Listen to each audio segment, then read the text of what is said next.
This week's episode of Trek Geeks is brought to you by Fansets, the place for amazing pin collectibles. You know, they have over 150 officially licensed Star Trek pins to choose from, with new pins coming out every month.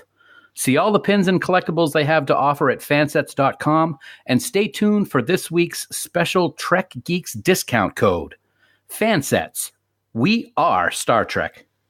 This week's episode of Trek Geeks is also brought to you by Eagle Moss and the official Star Trek Starships collection. You can bring the Enterprise D home for your very own for just $4.95 when you sign up today at st-starships.com/trekgeeks. Hi, this is Michelle Specht. I play Dr. Elise McKenna on Star Trek Continues. Oh my God, I'm totally fangirling right now because I just met Dan Davidson and Bill Smith of the Trek Geeks podcast. Oh my gosh, they are amazing.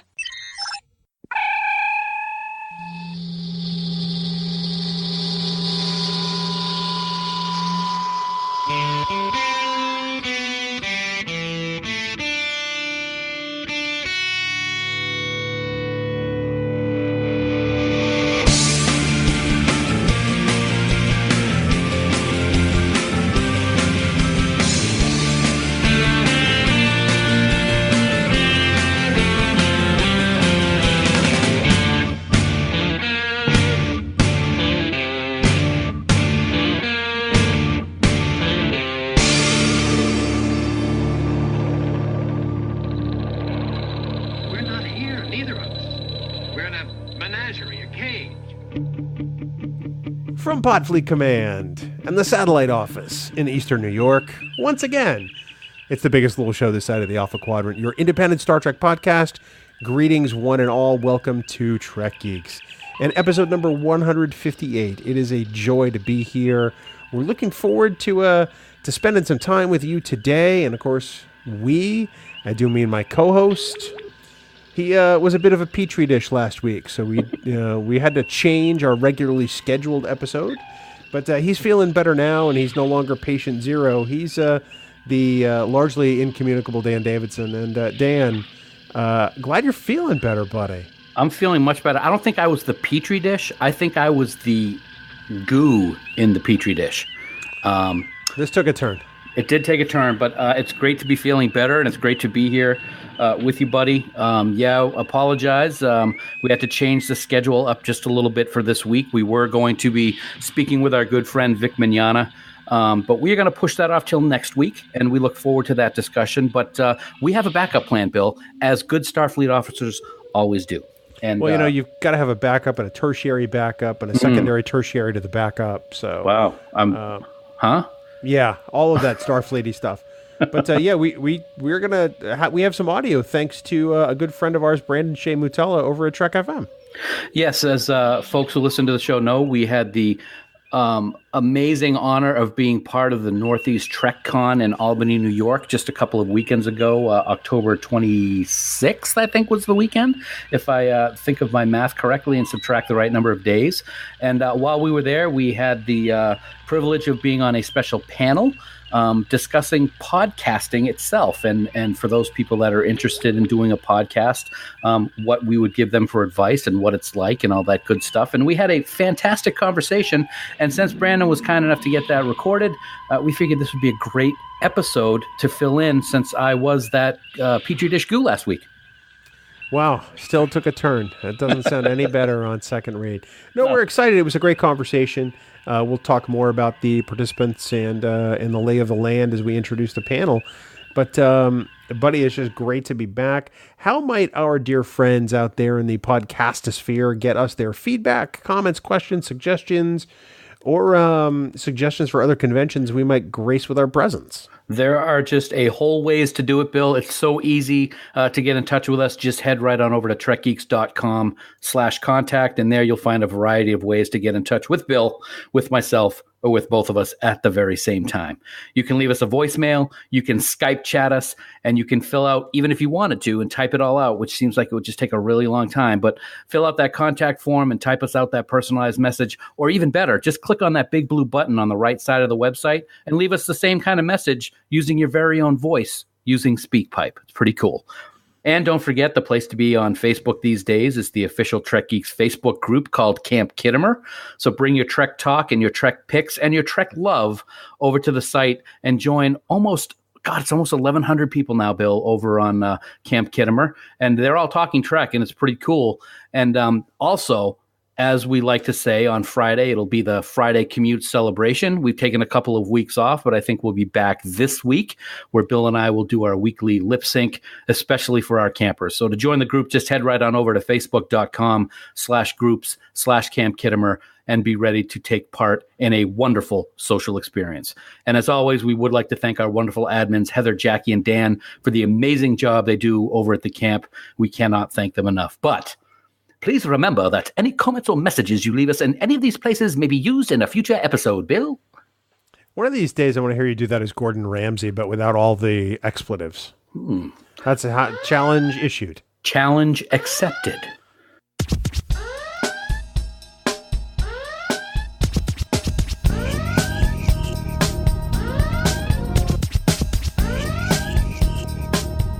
And it's time for the news from TrekNews.net. Spanning the Alpha Quadrant. For all the news on all the Star Treks, yo. It's TrekNews.net. Online at TrekNews.net. Dan, just a couple of stories this week, and then an appearance on another podcast, which we're happy to tell people about.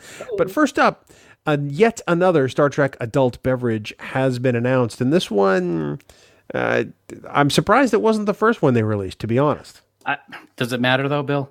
We're gonna get it. We're gonna drink it. Yeah, following the release of the James T. Kirk Bourbon Whiskey and the 10 Forward Vodka and the special James T. Kirk Bourbon Reserve, Silver Screen Bottling has announced the next installment in the Star Trek themed beverage line, and it's called the Montgomery Scott Blended Scotch Whiskey. I don't drink whiskey, but I can guarantee you I'm going to have a bottle of this on my shelf. It's a blended Scotch whiskey. It's officially licensed by CBS Consumer Products, and it's going to be out just in time for Christmas and the holiday season this coming December, Bill. Hint, hint, hint. Get in my belly. That's all I got to say. TrekNews.net has a great picture of the bottle. One of the things I like the most about what Silver Screen Bottling has done is the design of these bottles. They're very elegant. They're very classy. The 10 Forward Vodka bottle is off the charts. And from what I have heard from people like our good friend Lou over at Fansets, the drink itself is pretty damn good too. So I'm looking forward to trying these things, man. I think it's a great idea. I mean, you had to figure something like this was going to happen at some point, and Scotty Scotch just seems to be the thing that they should have led with. Although all I can think of is Ron Burgundy with Scotchy. Wow.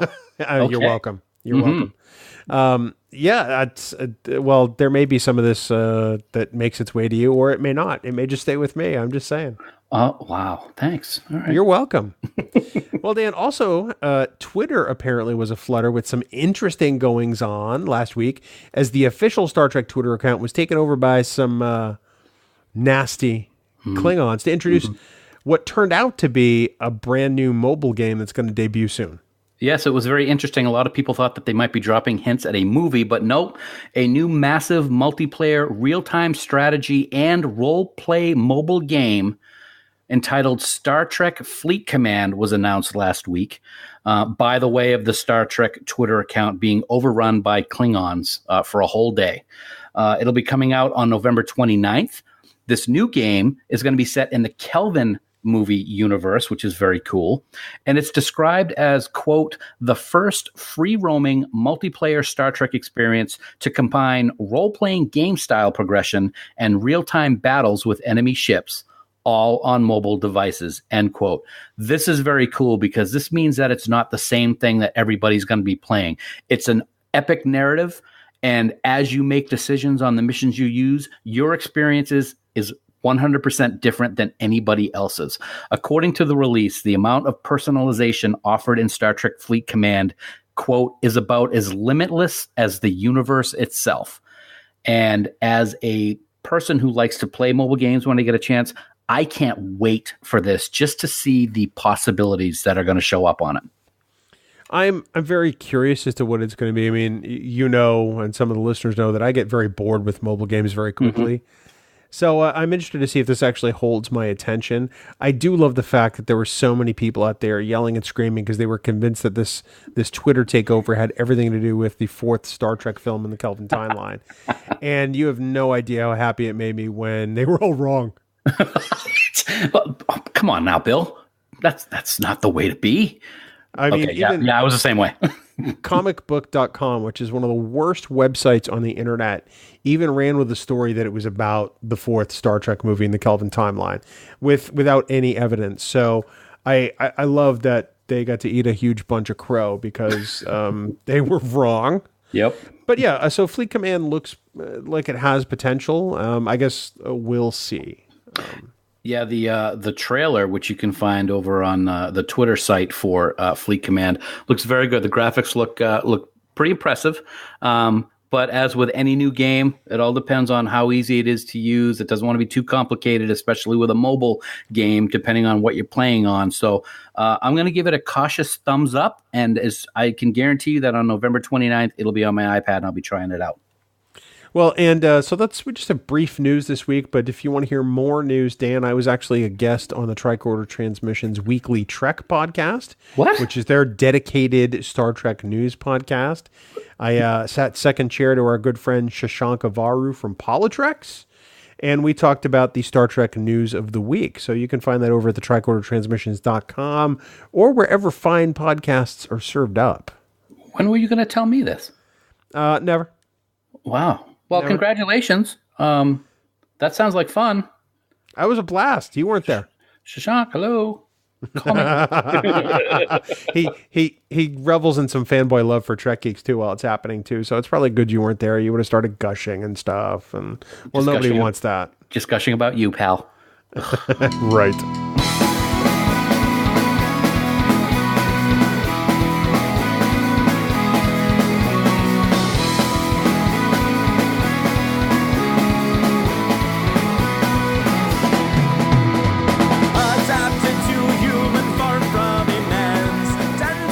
So, Bill, once again, this happens every week. We love it. We want to give a huge shout out to our friends over at Fansets for not only sponsoring this week's episode, but, just for being awesome.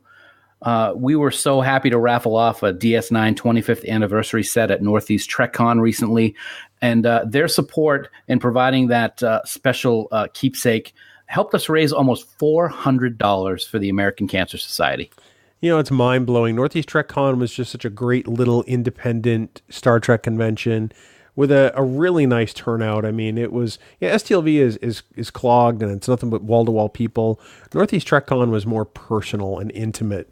And I think that was the thing I really appreciate about it. And so many people came by our table, Dan, and said how amazing that DS9 25th anniversary set was. And so I'm just, I'm elated that somebody won it. I'm glad that we could do some good to raise some money for the American Cancer Society. But like you, I'm very thankful to Fansets for helping us make that happen. It's no secret that we're big fans of theirs. And it's also no secret, Dan, that in November, this month, coming very soon, the 2 scheduled releases are going to be the Xindi Aquatic ship, which I'm very excited about. Yes. And finally, the Kelvin Timeline USS Enterprise from the new films. Woohoo! I'm going to be wearing that on my lapel the first day I'm playing Fleet Command. That's a very big pin. It is a very big pin. It's going to be fantastic. I can't wait to see both of these. We talked about it last week. It's so great that the aquatic starship is being released this month. I'm not a huge fan of the Xindi War, but I'm a big fan of the starships for the Xindi species. So I'm really excited about this. Can't wait to see it. And as a special bonus to Trek Geeks listeners, if you want to receive 15% off your entire order at fansets.com this week, simply enter the word podcast at checkout. That's all capitals, no spaces, PODCAST. And this code will be available until midnight on Monday, November 12th, so don't delay. Fansets is pinpoint accuracy, and we thank our friends at Fansets for sponsoring this week's episode. Dan, so this week we bring everybody the special audio of the panel we participated in at Northeast TrekCon. This is a panel about podcasting and questions that people may have from 5 Star Trek podcasters. And I thought that this was a great idea. Podcasting is a medium that has just grown and grown and grown, even since we got started. And it's great to see so many people taking an interest in, trying the water and seeing what it's like to put out a show of their own. It really was interesting. Before the actual panel itself, we had several people coming up to our booth in the vendor's room talking about podcasting. One couple in particular comes to mind that they were getting ready to start their own, and they wanted to know if we had any advice for them. And we said, hey, well, guess what? Tomorrow, there's going to be a panel on this very thing. So they were there in the audience taking unbelievable amounts of notes, which I thought was just amazing. But as you said, yeah, it was really great to be on stage with some wonderful people. Sue Kisenwether from Women at Warp joined us, as did Brandon-Shea Mutala from Trek FM's Warp 5 and Melodic Treks.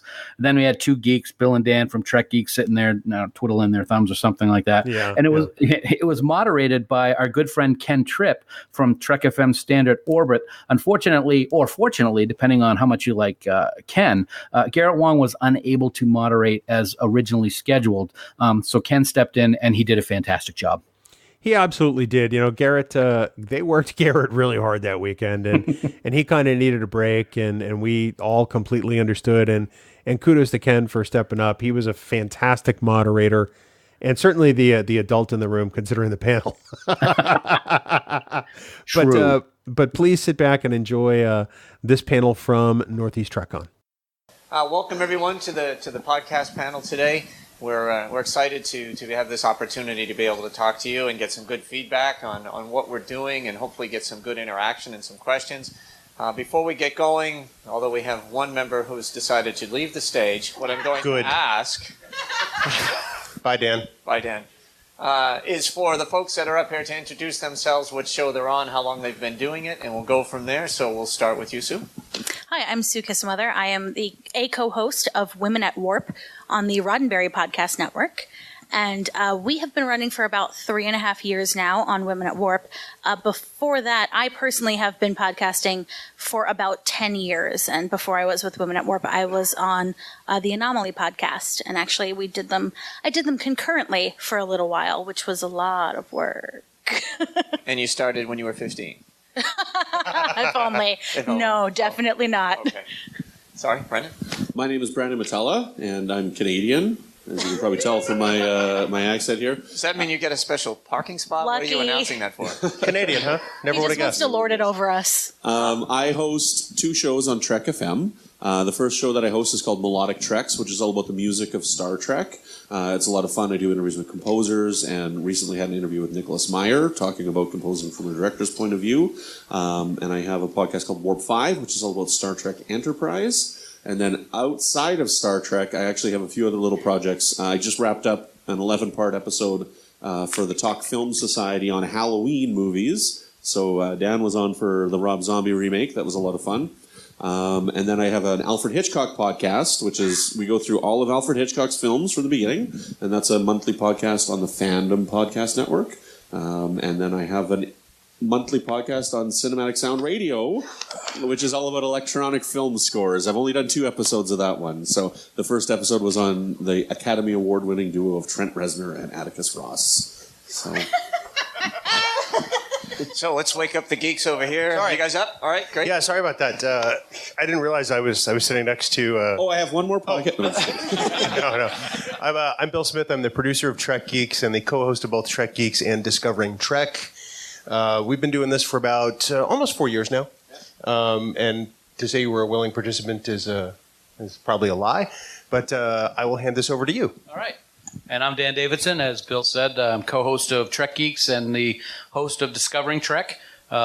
We started about 4 years ago, and at first, Bill came to me. We were at a convention in Boston together, and he said, hey, I've been thinking of doing a podcast about Star Trek. Are you interested? And my response was literally, no. What's a podcast? And that's how it started. For another year, he bugged me about it, and we finally kicked it off in January 20-something, and math is hard. And here we are, and we're having a great time. We love it. Trek Geeks is the discussion of Star Trek through the veil of our 2-decade friendship, whereas Discovering Trek is a weekly serious discussion about the current episode of Discovery that's airing during Season 1 and, of course, in Season 2. So here we are. Thanks for coming. Yeah, this Take is care. Great. And he drops the mic, and we go on. So my name is Ken Tripp. I host Standard Orbit on Trek FM. I've been doing this for quite a while. In terms of, 3 or 4 years, I guess seems like quite a while. It's a lot of work. I have had the privilege, I was thinking about it, that I have podcasted with everybody up on stage at one point. So it was kind of neat. You know, it's a very small, kind of unique community.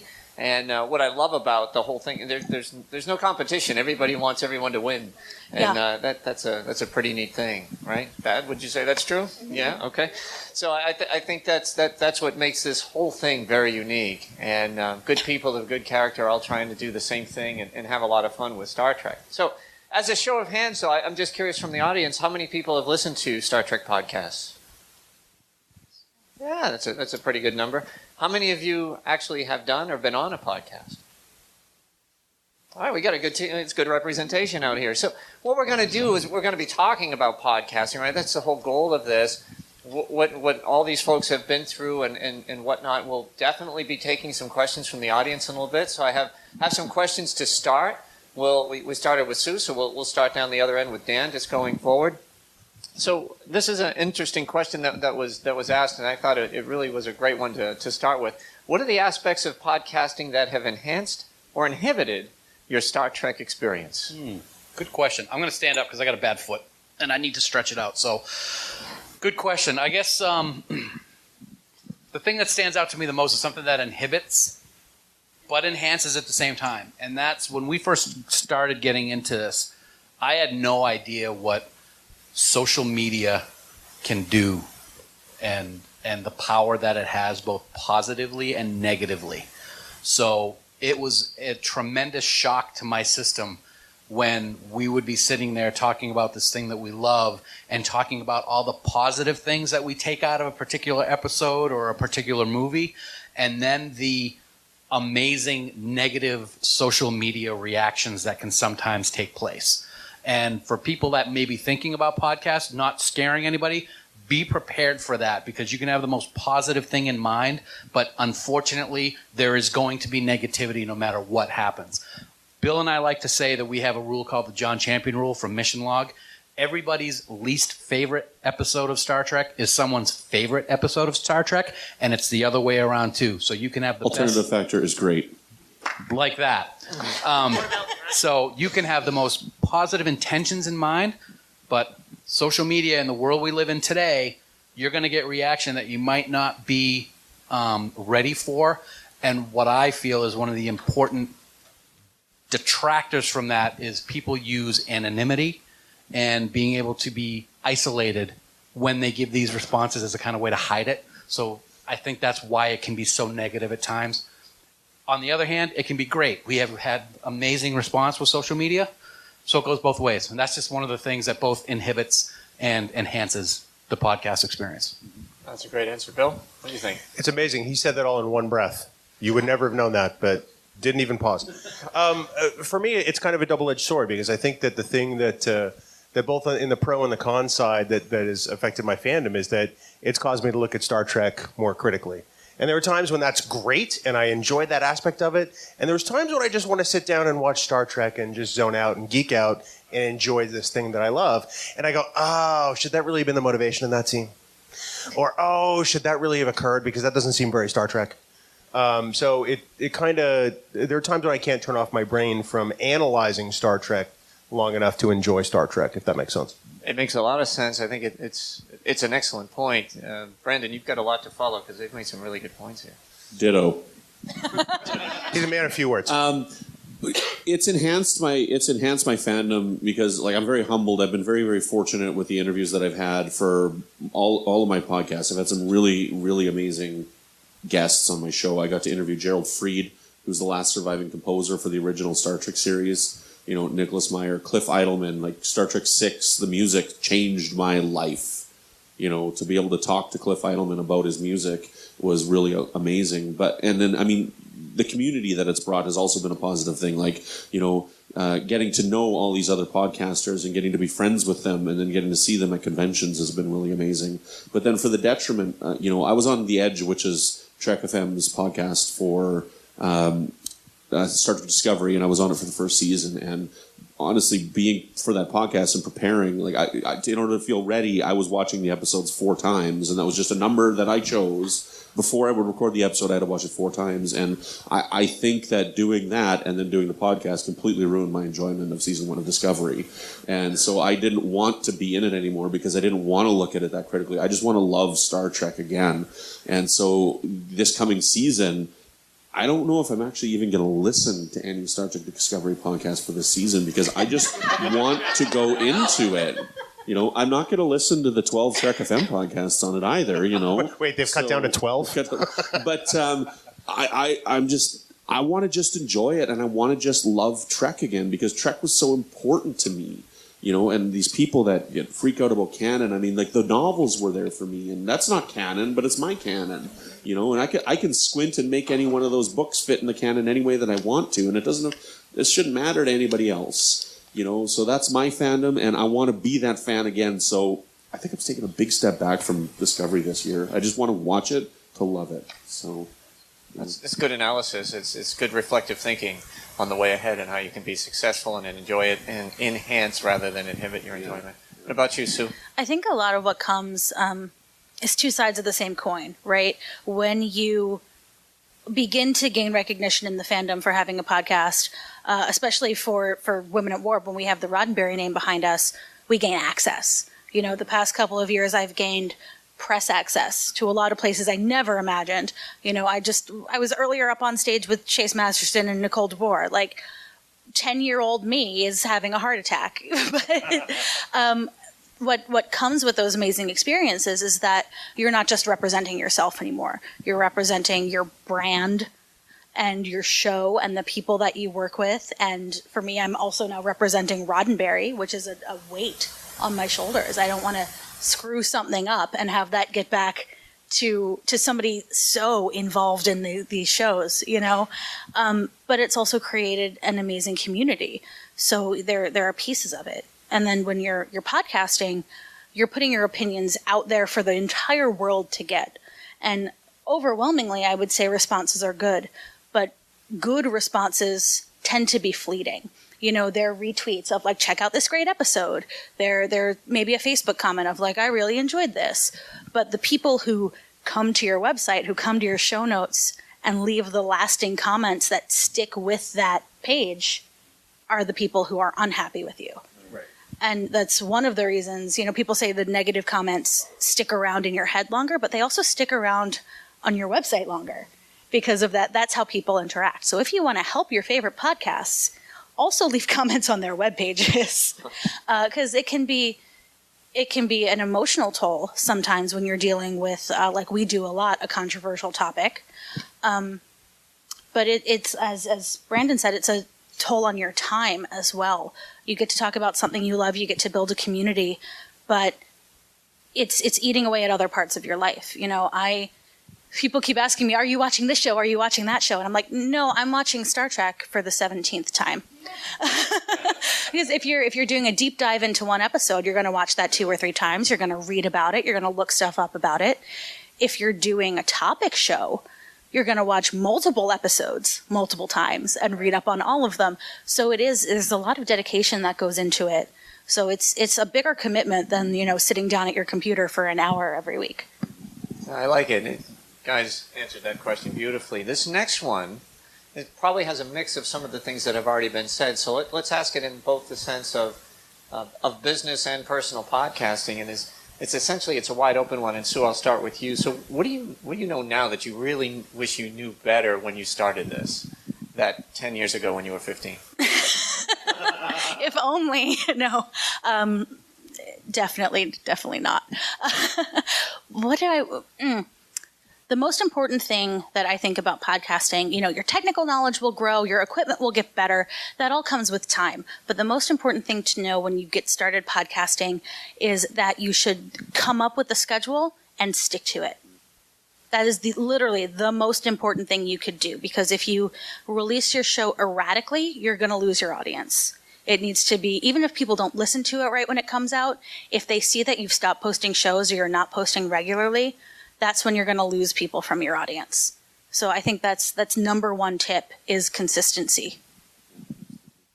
For me, it was editing, and what I wish I knew when I first started was that when it comes to editing, you want to do a good job, but you don't need to over edit. I can't go back and listen to my first interview because I was given bad advice that I should be taking out every single and pause and whatnot, and I over-edited so that my first guest sounded like they did not stop to breathe.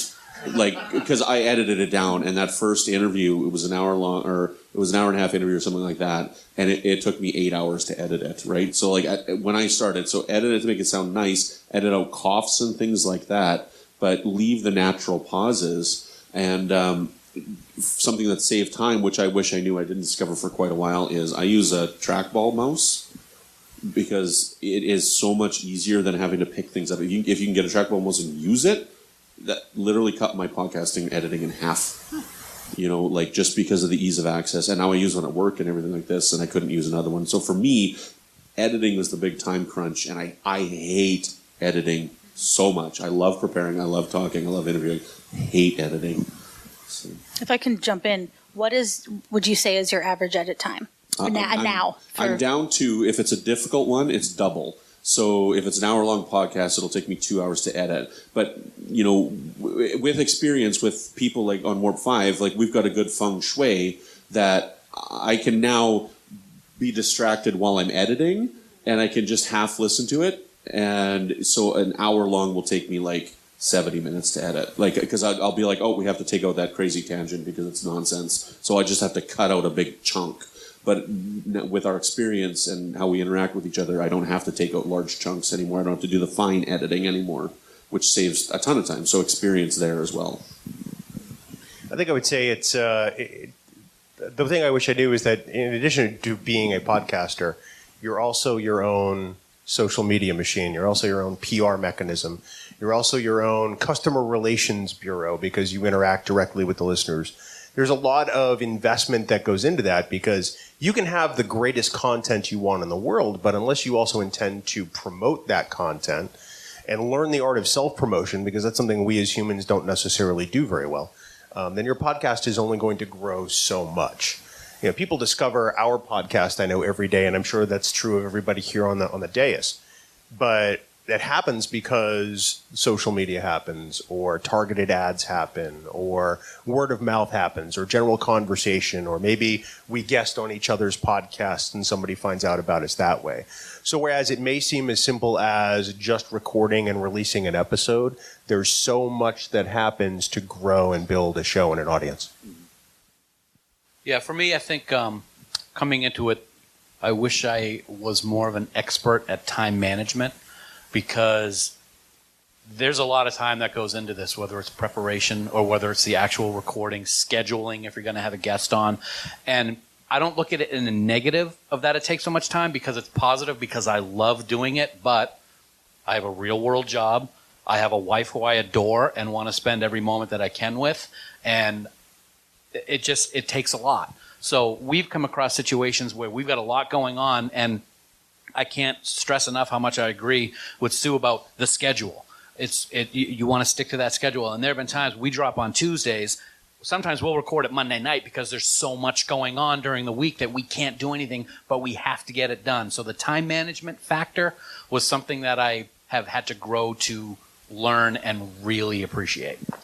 One of the things, I'm sorry, one of the things that we started doing, we found out early on with 4 hosts and sometimes a guest, that it was getting very difficult to coordinate. When is everybody free? Because we all have lives and other stuff going on. So we decided at one point that we're going to make just a recurring schedule. So every other Sunday at 6 o'clock Eastern time, that is when we record Women at Warp. And everybody blocks that out in our calendars. We don't schedule something against that. So it's always there for all of us, and it appears on our Google calendars. And now when it changes, if something comes up for somebody, it moves around that day, but it stays on the top of our minds. But when you're working with guests, especially when you're working with a high-profile guest, you have to bend to their schedule. So there have been times that I have taken a day off work because my guest was only available in the middle of a work day. There have been times that I have Skyped with somebody in Scotland at what was 3 a.m. for me, because that was the only time they were available. So it's a commitment. That's what it keeps coming back to. And on Warp 5, we also do that. Monday nights is when we record every Monday. And if one of them can't make it, we just go ahead without them, because we have to get that episode every week. So, yeah. Yeah, every point up here, I think, is very relevant. And, it all depends what you do for a living and what you can do. And I have found in my experience, life changes. Jobs change, roles change. And you try to flow with it. If you are doing it by yourself, it's your show, I think you have a lot more control. When you have other people involved in it, that's when it really becomes tricky. So I would say, from my perspective, that relationship with your podcasting partners become very, very important, because you need to share the load. Editing is a pain, right? Recording is fun, but getting that time together to do it is so critical. And if you have the right people involved, there's no issues with, hey, I've got the ball this week, you've got it. So the more talented, and I'm going to say talented in terms of being able to speak well, but talent in terms of being able to edit, being able to schedule, being able to log in desks, to even come up with the ideas of what you're going to speak to, and have those conversations in advance so you can put the prep into it, is really, really critical. But that, I will tell you, being part of a network's a little bit different, right? Because Brandon and these folks are all independent within their own teams, which is great. It's a little tougher for us, because we have to drop on a certain day. There isn't any flexibility in that. And so for me, having 2 other podcasters now on the show is so helpful. It's incredibly helpful, because if I can't make it, they got it. And if one of them can't make it, we have it. So it works out well. So that's one aspect. So that was great. I thought those were pretty great answers. I'm going to switch the tone a little bit before we get into audience questions. So other than the time that I guest starred with any one of you, what are your other favorite moments in podcasting that have occurred? So where did we start last time? Because we were really talking there. I think start with Brandon. We'll start with Brandon. Okay. Brandon, we'll start with you. I would have to say that my favorite moment in podcasting, I would have to say, would be my first interview that I got. So I wanted to get on Trek FM. I found Trek FM, and I was thrilled. I'm like, Star Trek, because I didn't know anybody. Where I lived in Regina, Saskatchewan, I have no Star Trek friends. So I had nobody to talk with. So my fandom died after Enterprise. And, I was reading the books, as I said, and I found David R. George III had posted an interview that he did on Literary Treks, and that's how I found the network. And as soon as I got involved, I could. And I was harassing Chris, I want to be on. Chris, I want to be on. Chris, I want to take over this. Chris, let me do this. Let me do this. And he's a busy guy, too. And so finally, I'm just I created a pilot for him. I'm like, here's my resume, right? And he's like, okay, this guy must be serious. So, but even before I had done that, I had actually arranged an interview with Ron Jones, who composed 42 episodes of The Next Generation. And I had conducted my Ron Jones interview before I even had the show. So I don't know what I would have done with it had I not gotten the podcast.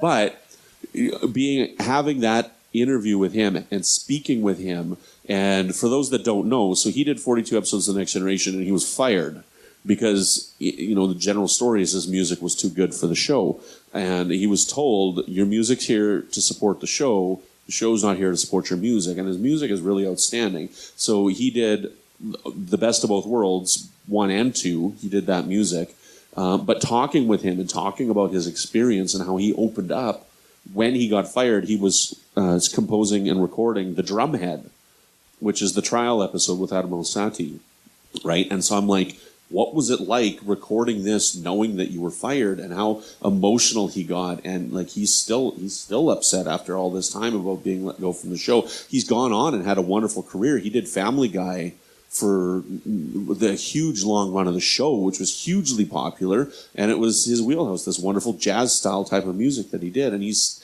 got a wonderful studio up in Washington right now, and so he's teaching and getting people to come and record in the studio. So he's landed on his feet. He's doing great, but it still hurts.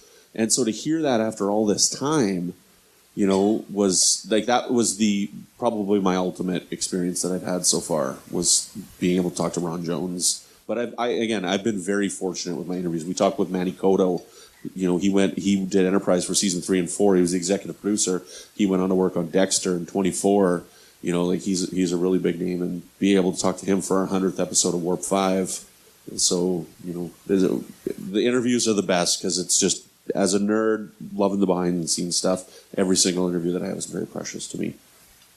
All right, Bill? I thought that my favorite moments would be tied to people we had appear on Trek Geeks. So, you know, when we got Nana Visitor and we got Andrew Robinson, I was like, yeah.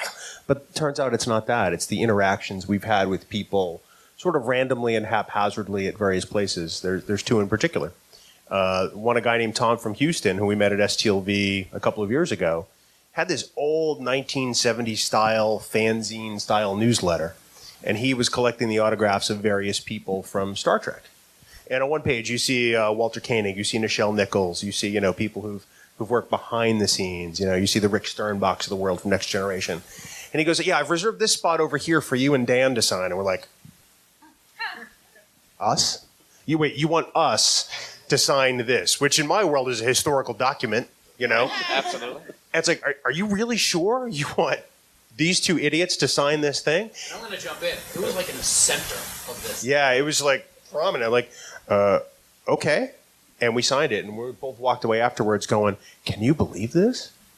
And then the other one was literally just 48 hours ago, here at Northeast TrekCon. There was a 12-year-old girl who came in with her dad, and one of the first stops they wanted to make was our table, because she had listened to our episode that week, which was Bride of Chaotica from Voyager, for the very first time. And in the car, on the way here, she drew us fan art of our Trek Geeks logo, which is the tricolor delta you see here on my sweatshirt and on Dan's polo. And she presented it to us, and it's like, we never even considered that small humans would listen to our podcast.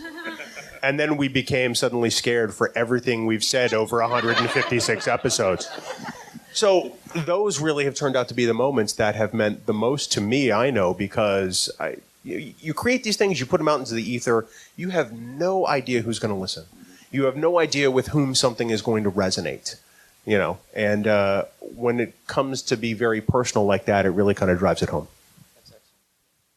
Yeah, interviews were huge. I was so excited.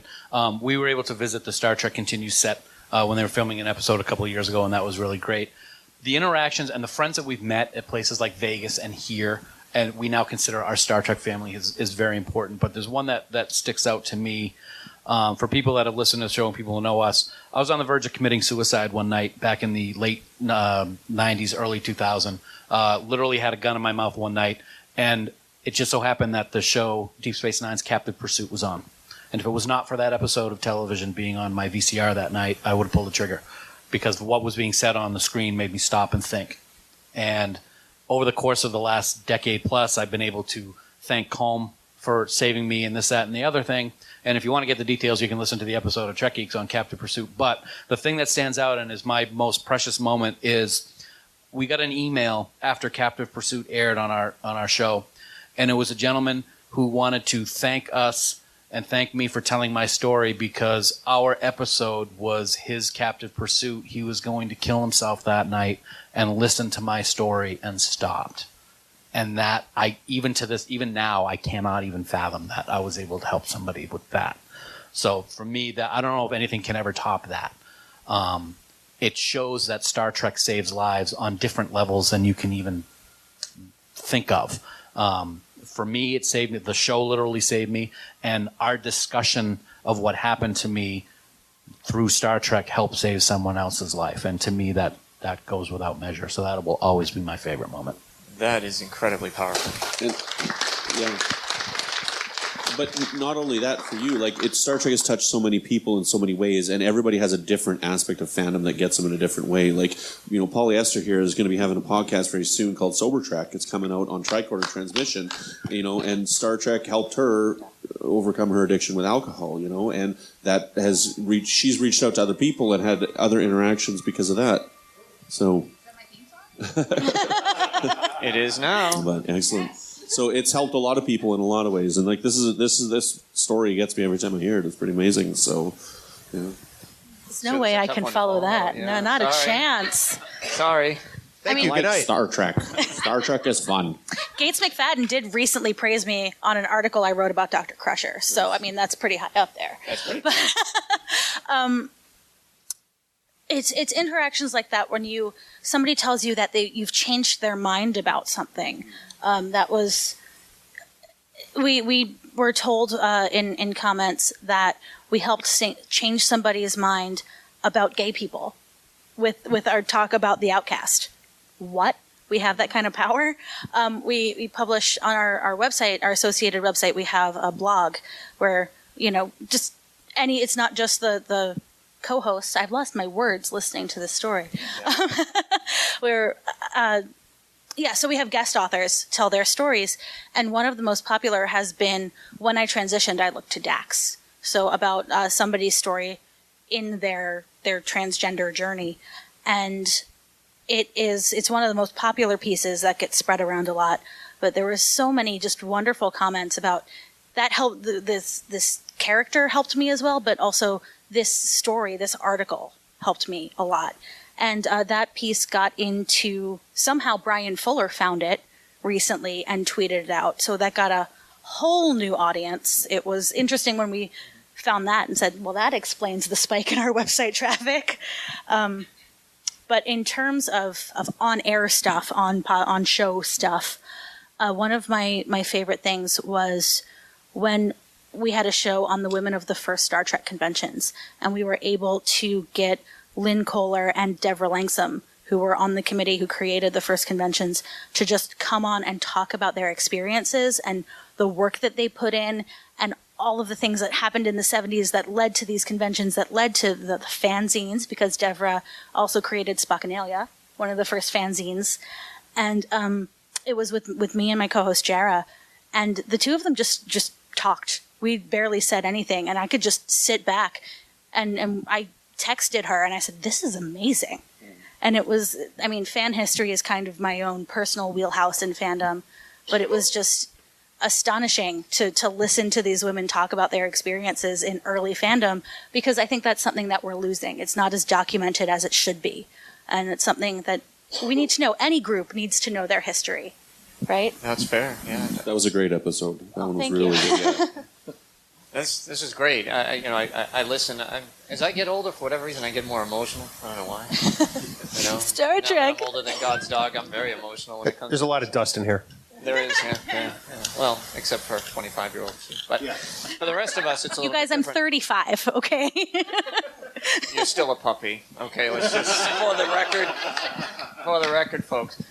Anyway, That's not what I told Alt Star Trek Creative when I was 13. Okay.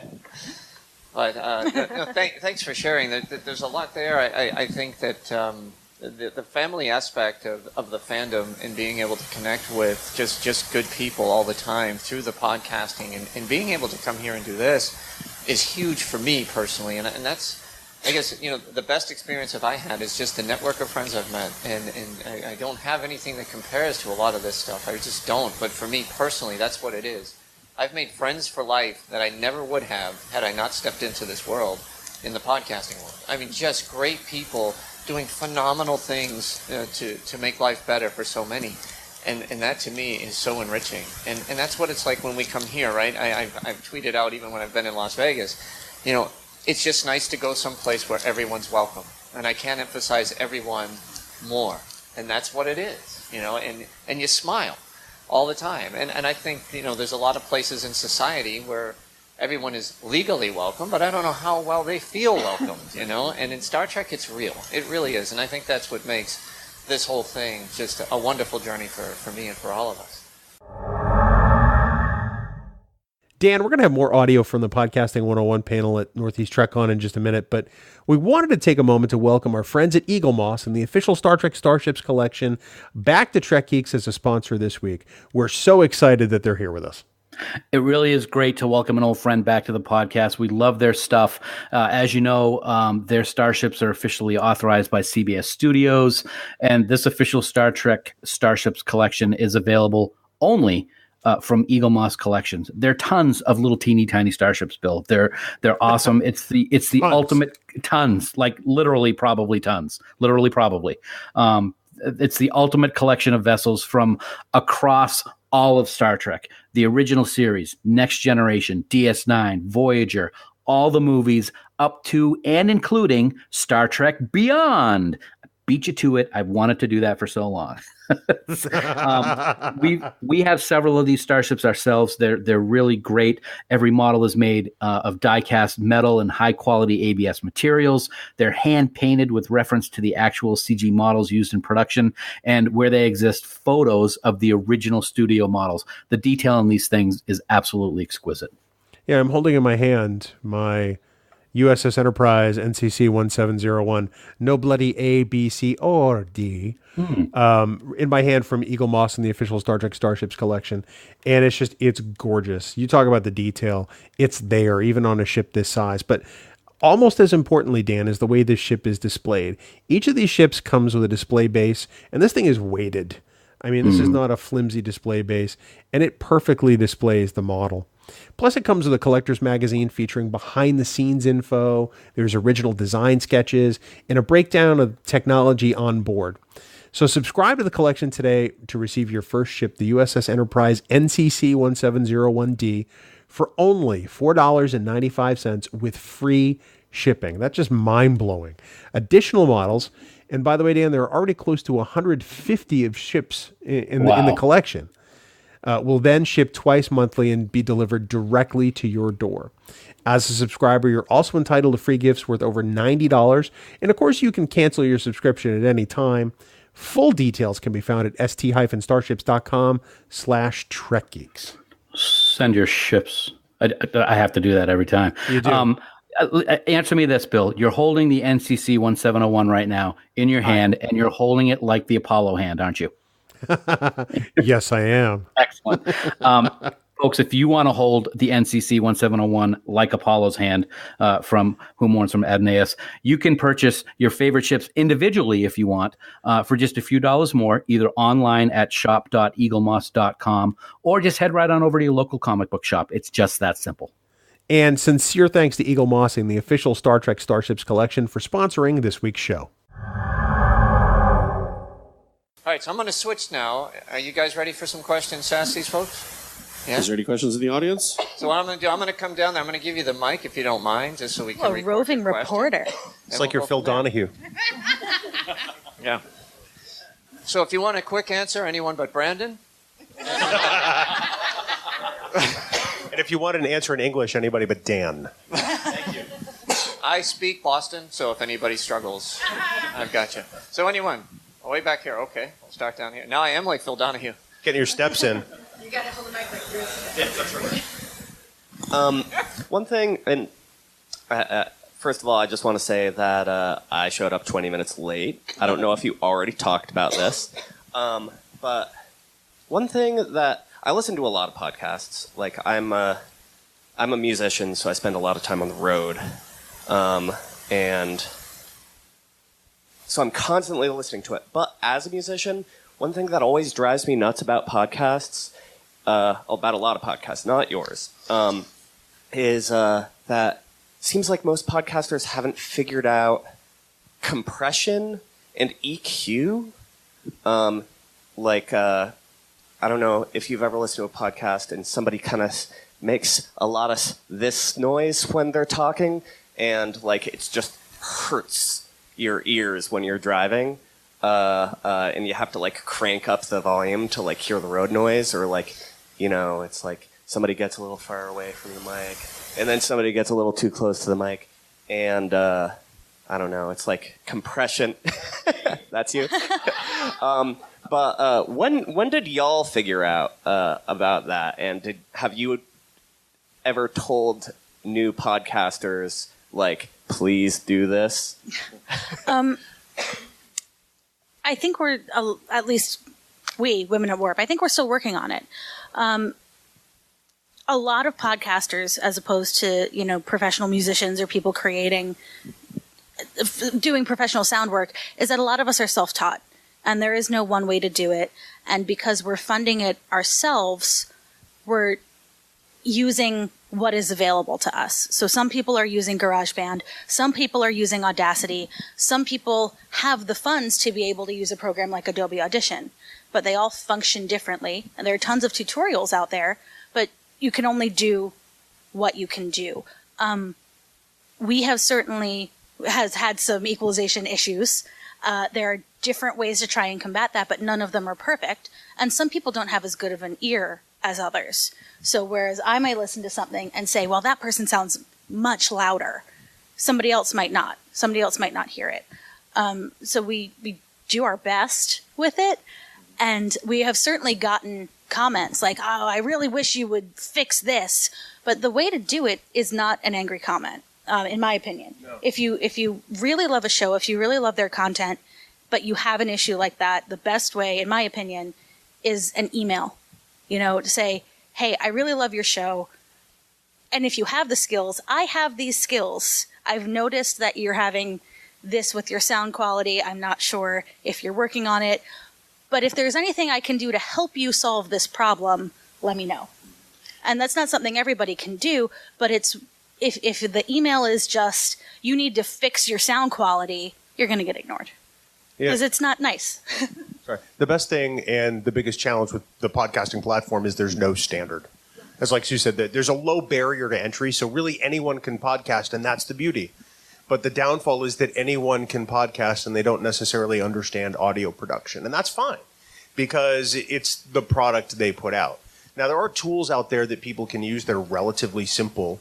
You can use something like Levelator or Aphonic to at least level your podcast and cut down on the clipping or the clicks you hear when your recording level's too high, for those of you who don't necessarily produce audio all the time. But, by and large, as long as you start off with the goal of a mostly clean sound in your raw file, you can do just about anything with it. And I think that a lot of it is the knowledge gap. It's one thing to watch a tutorial. It's one thing to understand how to put it into play and what it means for your end product as far as audio goes. Yeah. The problem with a lot of the tutorials is that they tell you what to do but not why. Right. And I am a strong believer in you won't retain information unless you know why. And it's not easy. I'm not good at that aspect of editing. I'm still learning that. Bill, for our podcast, has to deal with a lot of my inconsistencies, which I'm very, I'm fine to say. When I talk, and I heard it today when we recorded today's episode, when I have my S's, it's very S-y, and it can cause that problem. And that's something that needs to be fixed. And I have a tendency to talk into the mic like this a lot, so it can get very loud. And and I totally hear what you're saying, because I've heard it too myself when listening to other podcasts, when you're listening and not all of a sudden you're deaf. And if you're listening in your car, it's not as bad as when you have your earbuds in and then your brain comes out the other side of your ear when something like that happens. So I give credit to Bill. It is a craft to learn how to do it. Just putting in the effort to learn it is very beneficial as a podcaster. I'm very critical on my own podcasts when I edit them, and that's why I spend such a long time on them, is because I want them to sound good. And I spend too much time on them, as it. Now, my computer, but I'm also limited on my budget. I don't have money for this. And I have a laptop, and it's an old laptop. It's 10 years old now. And I've got a USB mic connected to it, and the USB mic is way better than my laptop is, and it picks up the hum of my laptop on my audio track. And so I have to go in, and I hate doing it because I don't like what it does to the sound of my voice, but I have to noise reduce my audio to get that hum out, because it drives me insane. I don't know if anybody else can hear it, right, but it drives me insane. And I take the sacrifice because I think the hum is worse than the artifacting in my audio for my voice. I'm going to hear it now. Well, that's the thing, because we're doing this at home too. Most of us, anyway. We don't have sound studios. So we do what we can to get the best quality we can. But I live in a pre-war building in Brooklyn. When my radiator comes on in the winter, you're going to hear the radiator. I have no option about that. Yeah, right. I can't even turn it off. Like I can't. It's whatever. I'm in Saskatchewan. But- 6 months of the year when Yeah. I'm podcasting, I'm like, I go upstairs and I say, "Okay, Marcy, I'm turning the furnace off because my furnace is literally behind where I record." And so by the time I'm done in an hour living in Saskatchewan, it is freezing upstairs. Yeah. And we have winter 6 months of the year. Basically, my wife hates it when I record in the winter. Well, but between our 4 hosts, we have 7 cats. You know, you're going to hear some cat noises on the show. It's just going to happen. Yeah. And I think too, when you talk about independent or part of a network, the QA standards on Trek FM are very high, and we get an earful if it's not at a certain level. That's why even when we do what we do, it still has to go through QA. Someone else will listen and make sure it's right. And, But you get an earful from your network, not from your audience. No. That's because we have to go back and fix it. So it all varies, you know. But you're right. I think to all of your points, it's for all of us that were rookies coming into this, me included.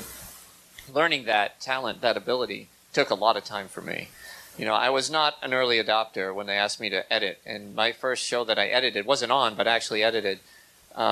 It's a train wreck. You know, I mean, it's just god awful, and you go through time, you start to pick up those things. But I think we all want to do the right thing. Sometimes content is much more important than quality, though, and yeah. I do understand that. You know, it differs. I was just about to say that sometimes you get a guest that you can only get on a phone call or you can only get on a Skype call, but I would rather have that content than have a perfectly clean show come out. I love the sound of an interview with the phone through, like how it comes in. I love that sound. That's because you just got phones in Saskatchewan.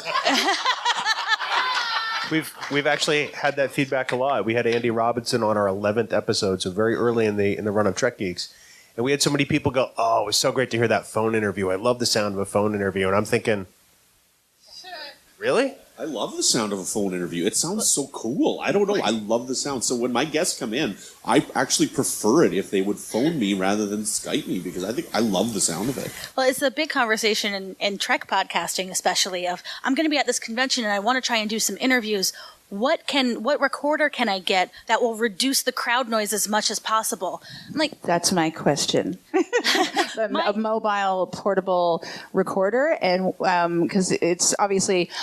Hi, I'm Polly, the one who's very new to the podcast, and I've been a guest on a lot of the Tricorder Transmissions network, along with Marina and Thad here. And so, doing it myself, obviously doing it at home is a lot easier because I have stuff set up. But it's if I want to be able to do this out on the go, just like you just said, Sue. Like, do you guys have anything like a high quality stuff or anything? And then there is. That'd be great. Thanks.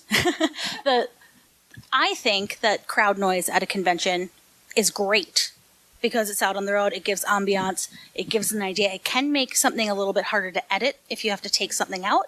But as long as the crowd noise is white noise and there's not somebody like right next to you having a different conversation that you can kind of hear, you can mask it most of the time.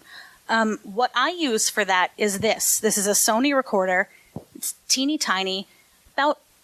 Depending on the sales on Amazon, I've seen it priced anywhere from $30 to $60.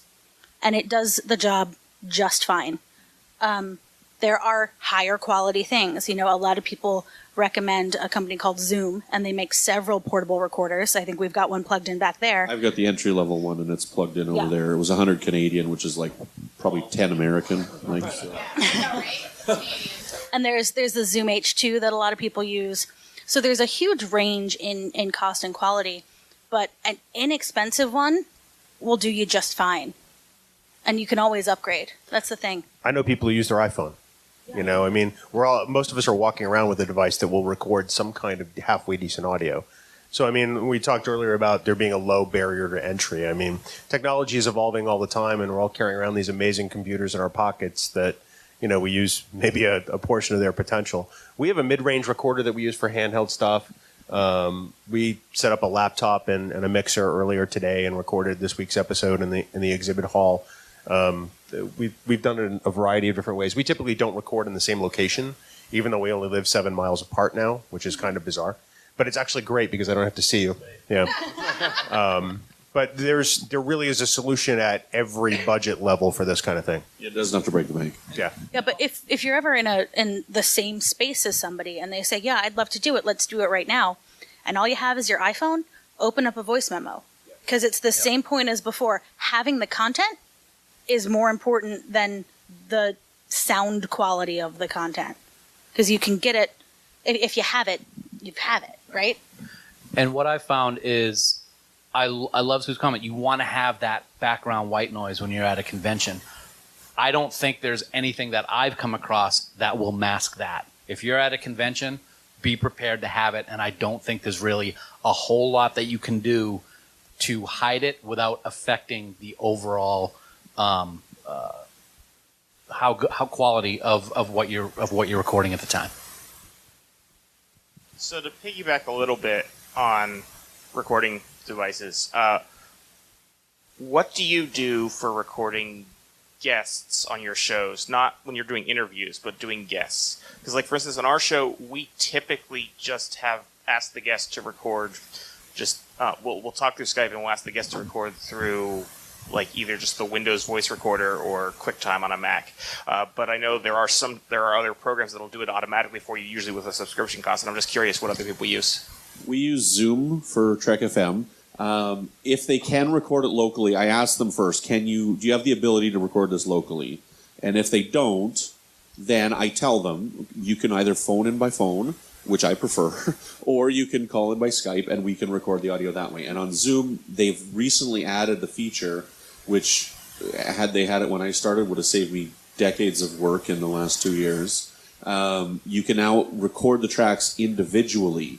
So I don't know if that's a part of the free feature. I know that I get a paid service. That's part of the paid service, and only if you're recording your Zoom to a hard drive. Right. Yeah. So you can't cloud record separate tracks. You have to, because Zoom offers cloud recording, so that we'll record the whole call as a backup. Separate tracks are super important. My laptop can't handle it. It doesn't have the processing power to record the separate tracks. So it's all what you can deal with. Yeah. It all depends on the technical ability of your guests. So we've had some guests who have no problem recording themselves and even processing their own file, and they're not podcasters. Mm-hmm. You know, they're people with some degree of technical ability. But we have had other guests, whom we won't name, that have a hard time figuring out Skype. Yeah.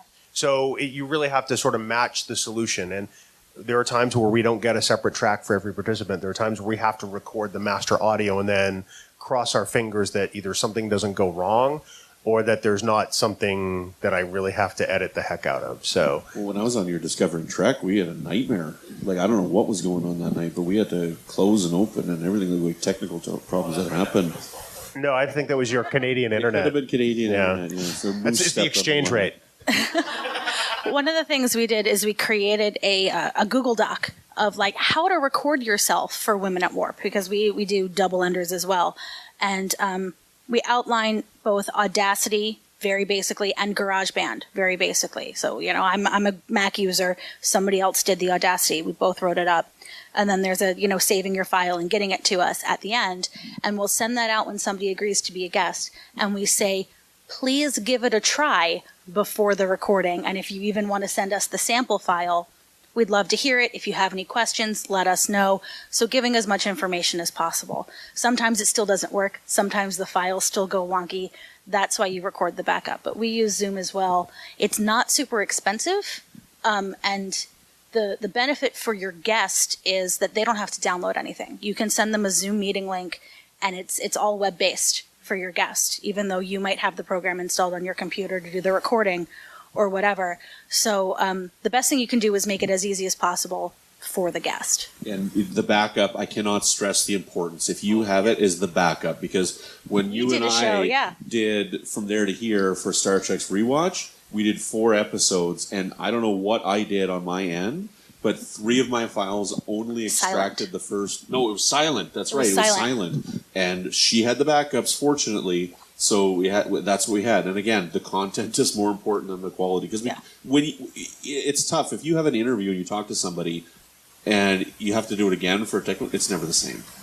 All I can say is, and I've done this, I don't care what you have for a device, what you're using, hit the record button. I just interviewed Chase in here, and I don't think I hit record. I'm not going to find out until I get home. I don't think I did. Clearly, it's all my fault. I had problems with them. I'm sensing a trend here. So it's me. I have recorded an entire episode more than once where we did not hit the record button. I did that recently, and it was like 1 a.m, right? We got done, and I looked down and I said to my guest, I went, how tired are you? And it was a great show too. I mean, the passion was all there. It's like we could not. It was like it's done. We could not recreate that show as well as we wanted. So I was just luckily it hasn't put a sign up on your computer screen. Push record. It hasn't happened on Women at Warp, thankfully. It's only happened to me on Anomaly. But we have a ritual at the beginning of Women at Warp to sync up our audio because we are all recording separately, where we count to 3 and we all hit record at the same time. And then we count to 3 and we clap. Yeah, we do this. And then we all talk a little bit to make sure that our program is displaying our waveforms. So that has helped us make sure that somebody didn't forget to hit record. All right. Yes, sir. I was just wondering, how often do you record, and how ahead of schedule are you before you record, before you release, and how do you write/outline with that in mind? No, great question. Bill and I like to do the episodes the week we're going to drop them. If we're doing a discussion where it's just the two of us, where we're deep diving on an episode or a movie or whatnot, we drop on Tuesday, so we have any time between Wednesday and Monday to do it.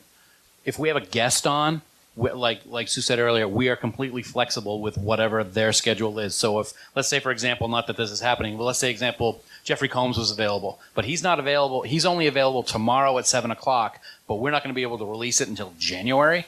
We'll save it, and we'll let him know that we're going to save it until this is when it's going to drop. So that flexibility with the guests is very important, but we try to keep it as close as we possibly can, and I'll let Bill talk about what we do for our outline because I'm sure he's got a few things to say. Well, what we really do and what I'd like to do are two different things, because I would love to be 2 weeks ahead, but we'll never be 2 weeks ahead because schedules change. As far as an outline, we don't script anything, and I know some shows do and some shows don't. We kind of have a rough outline in Google Docs that we can share and collaborate on as far as the edit. But we hit some high points, and then we just fill in the rest in our conversation because that's just how our show works. I think it has to be conducive to the voice of your show, and because what we do doesn't necessarily work for Marina on her podcast Shore Leave or for Thad on his podcast Delta Flyer. Notice those really subtle plugs. That's really what helps in podcasting. It all weren't free. No. We'll get some money later. Yeah. But it all boils down to what fits your work style and your workflow vis-a-vis your show.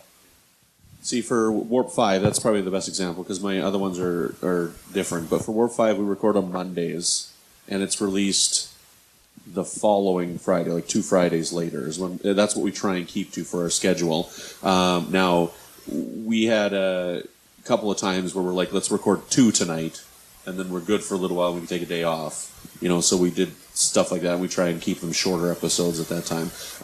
We have on our network, we have a base camp, and Chris has created a bunch of documents that self-populate as a guide to fill it out. And that doesn't work for me. Like I like to have a free flow discussion rather than a rigid, got to hit this point, got to hit this point, got to hit this point. I will write down sometimes if I hit an episode where we need to talk about this, and I'll write that down. But I'll bring it up at some point when it's organic to bring up in the conversation rather than saying, now I got to go to this point. Because I find that the best discussions happen that way because you never know where tangents will take you. And you can't plan for that. And that's what I've come to like about my podcasting. And that doesn't work for everybody. So we release every other Monday and we record every other Sunday. So in terms of recording ahead of release, we're 2 weeks and a day ahead, or at least that is the plan. But for scheduling, for ideas, we try to plan out about a quarter at a time, like a quarter of a year, like a fiscal quarter. That's the word. Doesn't always work that way. Sometimes things change. Sometimes they get all messed up. Sometimes a guest is delayed and we're like, oh crap, what are we going to release next week? And we have to put in a filler episode. That's usually when we do a deep dive into one episode. Insider secret. But one of the things we do that helps us split up the work is one of the hosts is assigned the research / outline for the episode. And that person does the deep dive, looks at the different talking points. We definitely just outline. We don't script anything. And then once the outline is done, they send it to everybody else who's going to be on the show. And it's very free for all. Like if there's something I missed that you want to add, put it in there. So let's make sure that we talk about it. And then the person who did that outline is also the person who is leading the episode, who does our intro, who introduces the next point, who moves it along. So it's almost like a lead for that episode of the show. Just to give everybody some ownership of an episode, so we're not all just kind of running around like chickens with our heads cut off, trying to make sure everything happens. And you sort of fall into roles that way when there's a group of you. Does that answer your question? Okay. Because one of the things too, I find that the outline that we use is really a best practice. It's got who's going to be on it. It's got the link to get onto it when you're recording, and the outline's very helpful. I think in any conversation, it's going to go wherever it's going to go. But that outline helps keep you on track, too, if there's certain points you want to put on. So if this is something you're starting up or you want, we're right across over here. I can give you a card. We can send you what we use. It's really, really, I really like the outlines that we have. And we do it the same way, Sue, right? Whoever comes up with the general idea is usually going to lead it. Our introductions are usually the same. We might switch a little bit. But then who's ever going to be kicking, whoever pitched this. And we do write a lot of these things out. I actually do put a lot of scripting in certain points because I don't want to forget. And I do know if you're running a crazy schedule, your mind starts to go a little bit. And then you're like, I meant to do X and we didn't do it. So so for me, an outline is critical. And then for others, like I said, people that have 10 times the intelligence I have, a good memory, they just let it fly. I think there's nothing wrong with scripting all or part of your show if you need to. Some people need to do that. They can't keep stuff in order in their brain. Absolutely fine. The hard part is making sure that it doesn't sound like you're reading it. Oh, absolutely. And there's the very stark, like I am clearly reading this thing because my voice and cadence has changed. And then there's people who think they don't sound like they're reading, but they still do.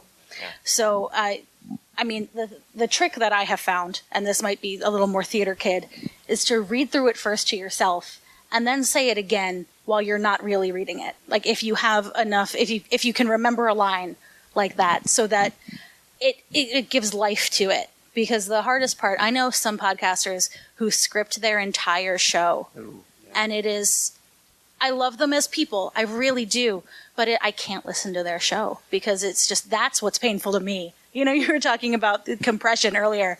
When I hear people and what is coming from their voices doesn't sound genuine to me, I'm out. I'm checked out. Yeah, it's easy to do. For us, like I said, when I say scripted, it's an outline. It's like Google Maps.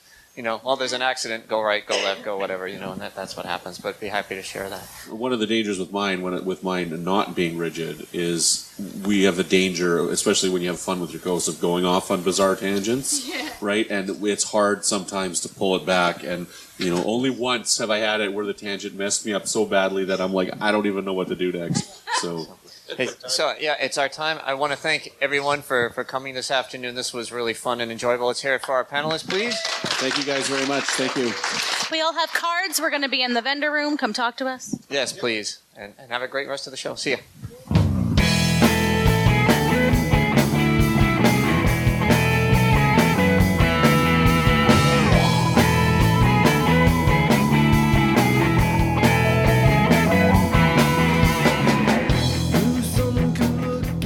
Well, Dan, thanks again to Brandon-Shea Mutala from Trek FM for getting us that audio.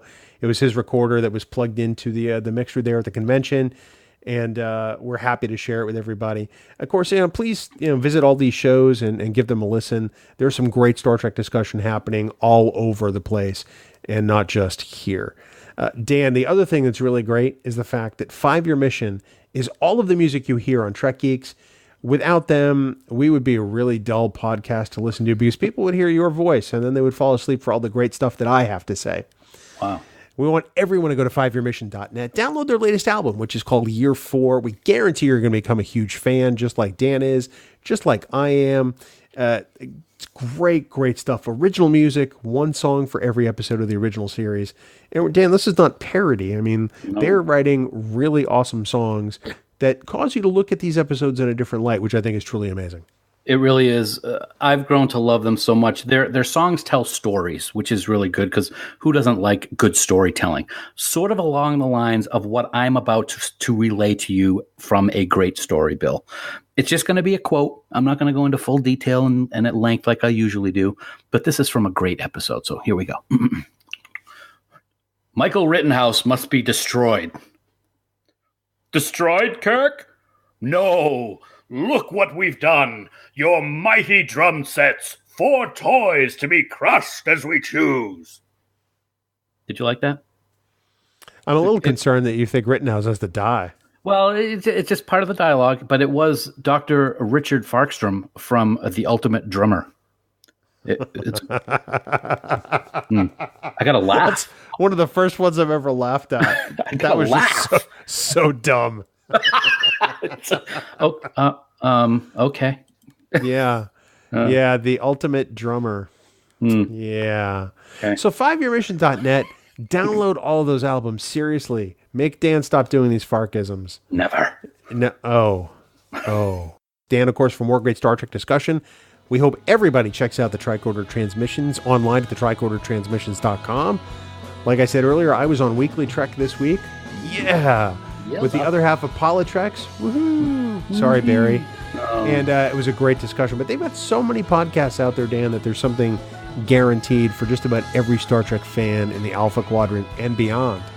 And, of course, for all the news on all the Star Treks, please visit our great friends at treknews.net. For now, this has been episode 158 of the Trek Geeks podcast. We do hope you all live long and prosper. Destroyed, Kirk? No! Look what we've done! Your mighty coconuts! 4 toys to be crushed as we choose! Did you just reuse a bit? I did. Wow. I did.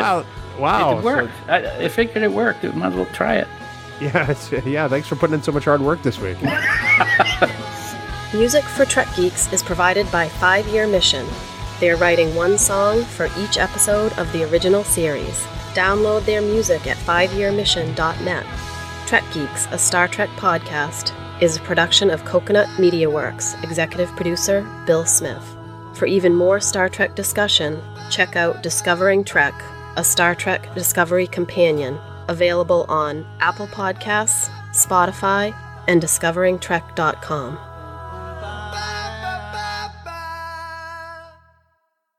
Bing bong. Hi. So I'm just coming home from puppy class. Arr, arr, arr, arr, arr, arr. And it's a little foggy out. A little foggy. And I had to slam on the brakes. Slam on the brakes. Because a deer darted out in front of my car at full speed in the rain. It happened to me the other night. Scared the crap out of me. Yep, I know where you're going with that, man. Yep. And I had Abby in the back seat. She probably loved it. She might have done a barrel roll in the back seat unintentionally. She was fine, but it was pretty harrowing. I'm not going to lie. Yeah, that happened the other night coming home from getting dinner, and it was right down the road here, like 300 or 400 yards from the house. And yeah, that's a scary thing when that happens. Luckily, didn't hit. Luckily, my brakes work well, and I'm glad yours are working well. Likewise. Thank goodness for anti-lock brakes. Yes, absolutely. Wow, okay, you brought it up, the rain. Can I just tell you how sick I am of this? I think I got a good idea. It's just like nonstop. It's crazy. It's Weather Talk on Trek Geeks. Yes. Your meteorological Star Trek podcast. With Bruce Schwegler and Barry Burbank. Barry Burbank still works for WBZ. I saw a commercial the other night with him on it, and I couldn't believe it. He's 40 years plus maybe there. Yeah, because he started off on Channel 6 in Portland. Man, oh man. Yeah. Wow. Incredible.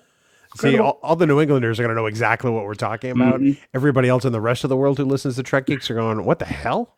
John Kent, Bruce Schwegler, and Barry Burbank. Oh, my. Don Kent used to bank with me at First New Hampshire Bank. That's pretty cool. Yeah, Don Kent was a fabulous guy.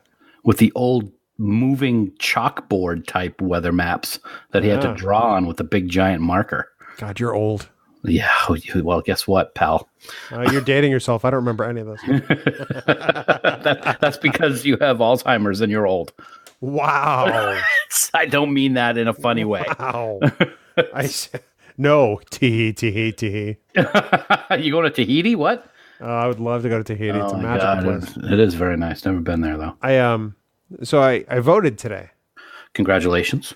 So Mary Wiseman sent out a tweet that said, if you happen to vote today, take a selfie with your I voted sticker and the Vulcan salute, and I'll reply and thank you and love you forever. So I did just that. And Mary replied back with, that's so awesome. I love New Hampshire. That's awesome. I saw that and I was freaking out. Congratulations, man. That's very, very cool. I like what somebody did with our Trek Tuesday picture today. So as we record this, our episode is dropping a little late because you were a little under the weather last week. Yep. And today is normally the episode drop day as we record this, and it's also Trek Tuesday, so you can take it from there. Yeah. So for Trek Tuesday, we always look for a little something different to wear or show. And this morning I'm in the closet and I look down and there's my wife's bunch of scarves that she has, and I got her a Star Trek one a couple of years ago. So I'm like, I'm very cool with putting that on. So I put it on. I asked her how to tie it correctly so it looks correct.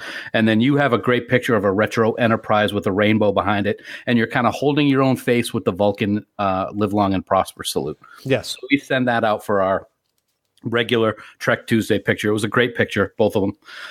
And just a little while ago, I don't have Twitter up right now, so I can't see the name of who it was. But I know I've seen many, many tweets from her. She posts a Trek Tuesday picture of her and I assume her significant other doing the exact same pose, wearing the exact same articles of clothing. That was our friend Brooke Horton, who's also a member of Camp Kittimer. Yes, Brooke. Brooke, that was awesome. You win the internet today, my dear. She really does. That was absolutely fantastic. Yeah, if you go to the Trek Geeks Twitter and find the Trek Tuesday for November 6th, 2018, depending on when you listen to this, you'll see that one as one of the replies, and it is perfection. I got a great laugh out of that tonight. It was awesome. It is great. And I got to say that their picture is better than ours because it's not us. That's exactly it. Their picture is elevated by the fact that there aren't two dorks from New Hampshire in it. Dork. Another tangent. And this will age us again. So my boss comes up to me today and goes, Davey. And then sends me a link to one of the Davy and Goliath videos from back when we were a kid that I used to watch on Sunday mornings. I hated those. Oh my God, I hated those videos. It was so funny. Yeah. Davy. So we're going to tangent again. We're just pivoting right and left here in the outtake this week. So this weekend, my goal is to not die, because I am doing the Spartan race inside Fenway Park in Boston, Massachusetts, this coming Sunday, November 11th, Veterans Day, for the very first time. I imagine I'm not going to be able to move Monday, but my goal is to not die. I don't know. That's a goal that you might want to switch goals. It's a good. My goal is to die with honor. It's a good thing that you own half the podcast. So I gotta say good luck. I hope you have a great time. You sent me a video of what this Spartan run is like at Fenway Park, and I am saying right now, I told you, but now I'm telling the world, I'm doing it next year. That's next year. Yeah, we start training Monday. All right. That was the best. You ready to do this there, Jay? Yeah, let's do it. All right. Aroo. Davey.